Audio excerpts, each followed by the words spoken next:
Au début de l'humanité, on n'était clairement pas au sommet de la chaîne alimentaire. Et c'est normal, on n'est pas aussi balèze qu'un gorille géant et on court pas aussi vite qu'une autruche sous stéroïdes. Non, notre force, elle réside surtout dans notre intelligence et notre travail d'équipe. On a très vite compris que seul face à la nature, on ferait pas long feu, et on a inconsciemment inscrit dans notre cerveau que seul égale mort. En plus de ça, on a construit petit à petit tout un système communautaire d'entraide qui favorise le bon comportement pour garantir l'épanouissement de la tribu. En gros, ceux qui se ressemblent s'assemblent. Donc pour survivre, c'est mieux de faire comme tout le monde, de partager les mêmes pensées, d'échanger de bonnes valeurs et de travailler tous ensemble pour la prospérité du groupe. Et on peut les remercier parce que si tu peux regarder cette vidéo sur un bel écran dans une belle maison bien au chaud, c'est que tes ancêtres ont réussi. Mais bon, cette vidéo elle parle surtout du fait de se libérer du regard des autres. D'ailleurs, avant de continuer, j'ai envie de te le dire très clairement, tu pourras pas complètement t'en libérer. Ce programme, tu vois, il est inscrit au plus profond de ton cerveau. Et s'il est bien constitué, tu voudrais pas t'en défaire à 100%. Sinon, tu pourrais faire n'importe quoi et ne pas avoir ce recul sur toi-même pour te dire que tu fais de la merde. Tu pourrais devenir littéralement un psychopathe et mettre en danger tes proches sans même t'en rendre compte. Non, le but de cette vidéo, c'est surtout de t'apprendre à te libérer du regard des autres, à gérer cette anxiété sociale. Et grâce à cette vidéo, tu pourras par exemple mieux t'exprimer en public, avoir plus confiance en toi, ou tout simplement ne plus avoir toutes ces pensées négatives qui te donnent l'impression que t'es sous le feu des projecteurs constamment. Et ça, c'est la transition parfaite pour te parler du Spotlight Effect, l'effet de projecteur. En gros, le Spotlight Effect, c'est le nom du biais psychologique qui explique ce sentiment qu'on a d'être jugé par tout le monde constamment pour tout et n'importe quoi. D'ailleurs, retiens bien ce mot biais psychologique, on en reparlera plus tard dans la vidéo. Pour que tu comprennes mieux, imagine que tu marches dans la rue et sans t'en rendre compte, tu fais un faux pas et tombes légèrement. C'est une situation qui arrive à tout le monde et qui est pas mal ridicule en vrai. Mais juste après, ce qui se passe, c'est que tu vas croiser le regard d'autres gens. T'entends des personnes rigoler derrière toi, ils murmurent entre eux. C'est sûr, tout le monde se moque de toi. Bref, en moins d'une minute, t'as des dizaines de pensées négatives qui viennent te rappeler à quel point tu t'es ridiculisé. Et ensuite, ça se répercute sur ton non-verbal. Tu marches bizarrement, t'as chaud, tu rougis, bref, la cata. Bon, peut-être que pour toi, cet événement, il te provoque pas grand-chose, mais il y a sûrement des trucs qui te gênent dans ta vie, et que si ça t'arrive, tu seras pris par ce spotlight effect, et toute la vague de pensées négatives qui vient avec. J'ai envie là maintenant de te parler des réseaux sociaux. J'aborde le sujet dans pratiquement toutes mes vidéos, mais bon, c'est un sujet ultra important, et il y a énormément de choses à dire sur ces réseaux sociaux. Et pour le coup, je peux que te conseiller de voir ma vidéo complète sur les réseaux sociaux. Elle s'affichera sûrement quelque part dans l'écran. Bref, sur les réseaux, c'est facile de se créer une communauté Discord, de se sentir proche de ses influenceurs préférés, de participer à des lives Twitch, etc. Et en faisant ça au début,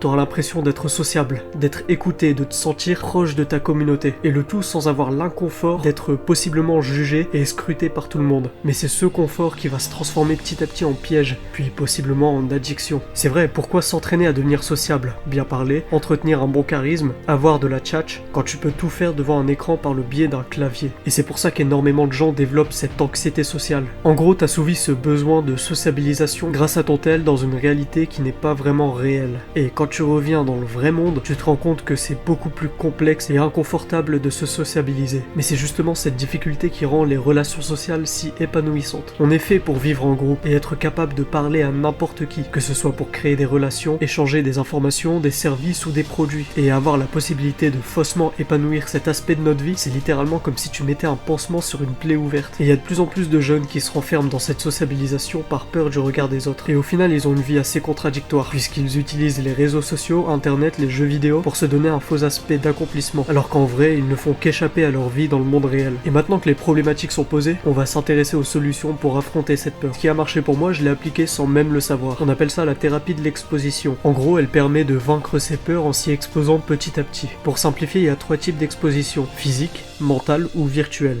Par exemple, pour vaincre le vertige, la version physique serait de monter de plus en plus haut par palier en s'adaptant à la sensation de vertige, ou alors de s'approcher de plus en plus près d'une hauteur. La version mentale serait d'imaginer la version physique en accordant une attention particulière à sa réaction. Comment tu réagirais, quelles émotions ou quelles sensations tu ressentirais. Et la version virtuelle serait avec un casque VR. T'aurais l'impression d'être face au vide sans la mise en danger réelle. Et le principe à appliquer pour ça, c'est comme à la muscu, la surcharge progressive. Tu vas continuellement augmenter soit la charge, soit le nombre de répétitions, soit le temps sous tension. En gros, pour en revenir à la peur du regard des gens, tu pourrais t'exposer petit à petit à aller parler en public, parler à des inconnus, te ridiculiser en t'habillant bizarrement. Bref, il faut que tu fasses quelque chose qui te fasse peur, mais qui est réalisable là maintenant. Tu peux commencer avec des gens qui te mettent en confiance, puis le faire tout seul. C'est par exemple comme ça que je me suis familiarisé avec la caméra. Au début, c'était ultra inconfortable, et j'étais clairement pas habitué à parler devant mon téléphone comme ça. Et du coup, je me suis forcé à aller filmer des vidéos dehors, des vidéos à la salle, des vidéos en courant. J'ai fait des choses qui étaient inconfortables pour moi, et je sens que je suis beaucoup plus efficace pour transmettre mes pensées à l'oral. Bref, ce qu'il faut retenir, c'est qu'il faut que tu sortes de ta zone de confort, que tu ailles affronter tes peurs au lieu de les fuir.